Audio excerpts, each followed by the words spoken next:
Salam alaikum, sabah al khair, bonjour. Aujourd'hui, c'est la quatrième vidéo qui concerne les questions de grammaire dans les sujets du baccalauréat.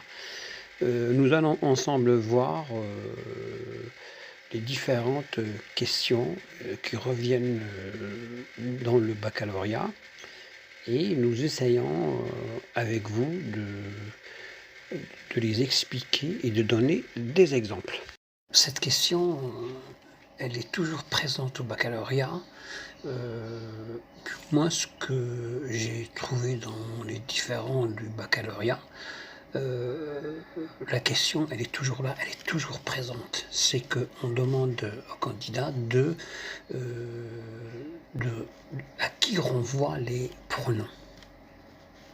La question qui revient à chaque fois dans les différents sujets du bac, elle est la suivante. C'est à qui ou à quoi renvoie le pronom. J'ai relevé pour vous 3 exemples. Nous allons essayer ensemble de voir comment y répondre et justement combien de questions de grammaire on peut trouver dans les sujets du bac. Généralement, on ne dépasse pas les 2 questions. Et la suite, je vais vous donner des exemples de ces types de questions. Voici un deuxième exemple de la question à qui renvoient les pronoms, à qui ou à quoi renvoient les pronoms.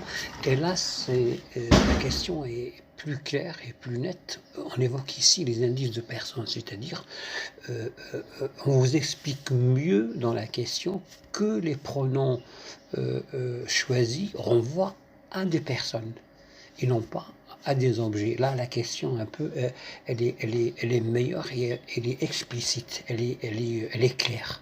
Donc, les pronoms demandés, ce sont des personnes. Voilà, à qui renvoient les indices de personnes suivants. Il, ça, ça. Dans l'exemple numéro 3, la question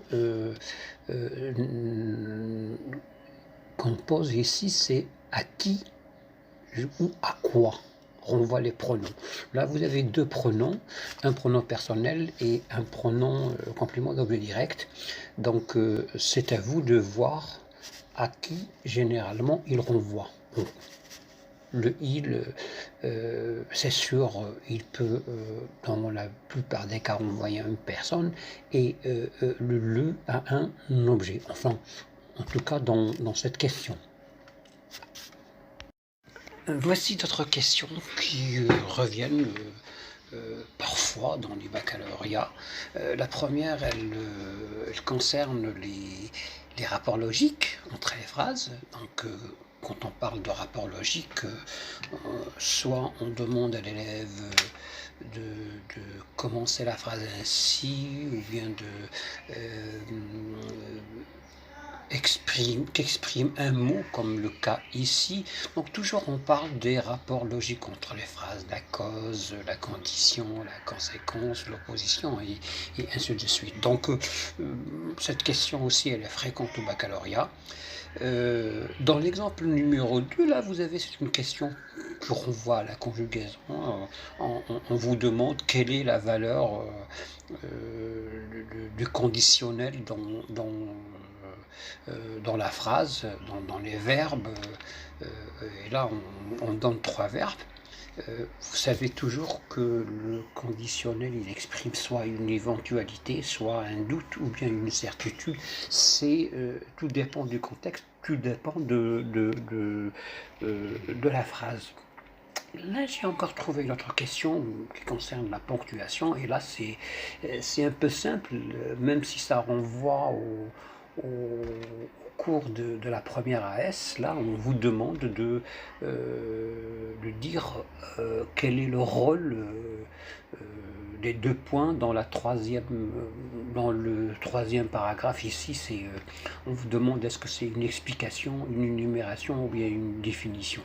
Donc voilà les questions qu'on pose généralement dans les baccalauréats, mais j'insiste sur le renvoi des pronoms et les rapports logiques. Nous arrivons à la fin en ce qui concerne les questions de grammaire. Bon, la prochaine vidéo, Inch'Allah, sera consacrée à d'autres questions. Nous aborderons ensemble surtout les tableaux qui reviennent aussi à chaque fois au baccalauréat et les lacunaires, les activités lacunaires, ce qu'on appelle les exercices à trous, et on va essayer un peu d'en parler. Sinon, prochainement aussi, nous allons aborder la question de synthèse qui revient forcément dans le bac. Nous allons aborder aussi la question du titre et finalement, nous allons vous proposer plusieurs vidéos pour le compte-rendu objectif et le compte-rendu critique. Salam alaikum, à la prochaine.